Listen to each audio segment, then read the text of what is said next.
आमाच्या विशेष बुलेटिनमध्ये आपलं स्वागत आहे. पाहूया विशेष बातमी. काँग्रेसचे प्रदेशाध्यक्ष नाना पटोले यांनी महाराष्ट्र सरकारवर निशाणा साधत मराठी भाषेच्या मुद्द्यावर ठोस भूमिका घेण्याची मागणी केली आहे. पटोले यांनी पंतप्रधान नरेंद्र मोदी आणि केंद्रीय गृहमंत्री अमित शहा यांनाही महाराष्ट्रात मराठी अनिवार्य करा असं थेट आव्हान महाराष्ट्र सरकारला दिलं आहे. अशा मुंबईमध्ये धर्म आणि भाषेच्या आधारावर लोकांमध्ये विभाजन करण्याचं काम करत असेल तर त्याच्यामध्ये मोठं नुकसान हे मुंबईचं नाही तर संपूर्ण महाराष्ट्राचं नव्हे तर देशाचं नुकसान त्या ठिकाणी होणार आहे. आणि म्हणून ज्याला शिकायचं आहे त्यांनी ती आपली भाषा शिकू शकेल, त्याला काही कुणाला जबरदस्ती करायचं कारण नाही. पण ज्या पद्धतीने हेकेखोरी करून सत्तेचा माज ज्या सरकारला आलेला आहे हा खऱ्या अर्थानं मला असं वाटतं की मग आता नरेंद्र मोदी अमित शहा जेव्हा आपल्या महाराष्ट्रात येतात त्यांनी मराठीतच भाषण दिलं पाहिजे, असं काही कंपल्सरी करा ना. पण तुम्ही करू शकणार नाही कारण तुमच्या नोकऱ्या जातील. पण हे जे काही चाललेलं आहे हे महाराष्ट्रासाठी भूषणावं नाही. आणि त्याच्यामुळे सगळ्या धर्माचं, जातीचं आणि भाषेचा सन्मान हे छत्रपती शिवाजी महाराजांनी आम्हाला शिकवलेलं आहे. आणि त्या छत्रपती शिवाजी महाराजाच्या महाराष्ट्रामध्ये या पद्धतीचं द्वेष निर्माण करण्याचं पाप हे सरकार करत असेल तर यांना कोणी माफ करणार. पण सरकारचा माज जो आहे, सत्तेचा माज जो आहे तो त्या दिवशी आपल्याला पाहायला मिळाला. आणि एका महिलेनीच यांना उत्तर दिलं. तिचा मुलगा अडलेला होता बसमध्ये आणि ती आपल्या मुलाला शोधायला निघालेली होती आणि ते ट्रॅफिक रस्त्यावर त्या ठिकाणी उभं होतं. आणि स्वाभाविक आहे की एखाद्या आपल्या मुलावर या पद्धतीची काही आपत्ती होत असेल अशा वेळेस ती आई तुटून पडेल.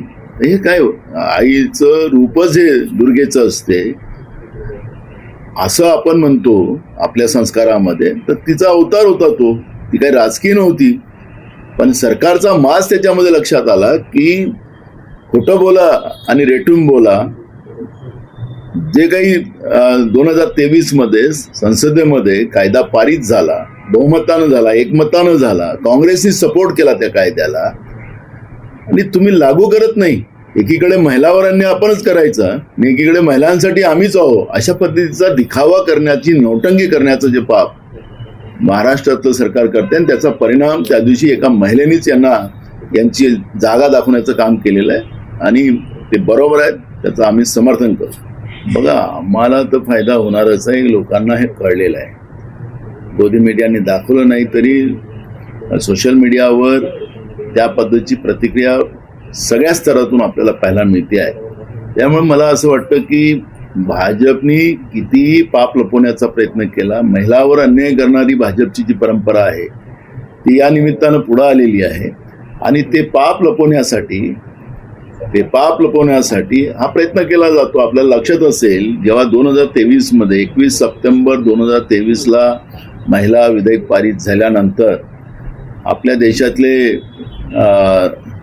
प्रधानमंत्री गुजरातमध्ये जाऊन आपला मोठा सत्कार केला. हे सगळ्या देशांनी नाही जगाने पाहिलेलं आहे. त्यामुळे एकीकडे सत्कार करायचं, एकीकडे 2024ला त्या निवडणुका जेव्हा लोकसभेच्या आल्या त्यावेळेस त्याच्यात महिला आरक्षण न घेणं आणि हे पाप लपवण्याचा एक प्रयत्न, असफल प्रयत्न हे करतात आहेत.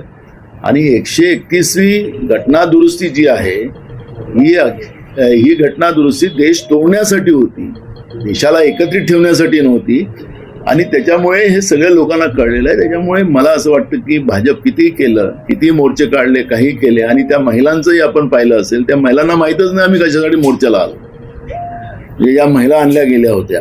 त्यामुळे भाजपचा ही नौटंकीपणा आता देशाच्या लोकांनी ओळखून घेतलेला आहे, हे त्याच्यातून स्पष्ट झाले. आमा चॅनलला लाईक करा, बातमीला शेअर करा, सबस्क्राईब, फॉलो करायला विसरू नका.